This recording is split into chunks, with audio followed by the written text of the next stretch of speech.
Sigmund Freud says we're nothing but rational animals that seek pleasure and avoid pain, and we don't pay attention to 90% of what we think. Descartes says if you meditate, you can look at that mind from any angle. You'll find both those concepts in some of the most ancient scriptures in the planet, the Vedic scriptures, Yeah. which is what got me into Hinduism. But when it comes to, love and acceptance, I couldn't walk away from this girl. And I could tell she was lying, and I was helping her get drugs in the emergency room because I was taking her there, and I was sober. And it was just nothing but insanity. And that's the problem, is the way we behave. A lot of people relate to that Einsteinian quote, insanity is doing the same thing over and over and expecting a different result. I'm sure you've heard of that one. Yes. I don't take that as insanity.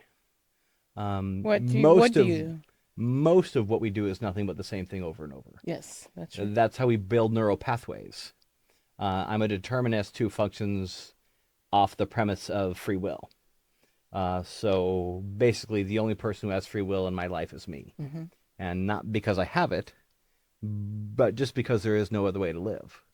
It's the best way for me to respond to my consequences. I seek pleasure and I avoid pain. And it wasn't until I started meditating daily that I really was even aware of what I was thinking. And it has opened up a whole inner universe the way I meditate. But I take insanity as not being able to question my own sanity. And, if you see someone digging through a trash can stuck in their own reality out on a street, that's the one thing they can't do.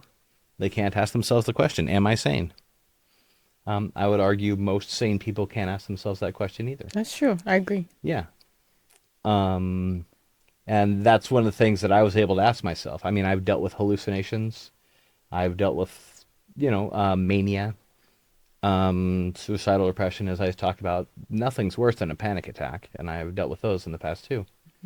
And nothing's helped me more than Trantaka, single-pointed concentration meditation.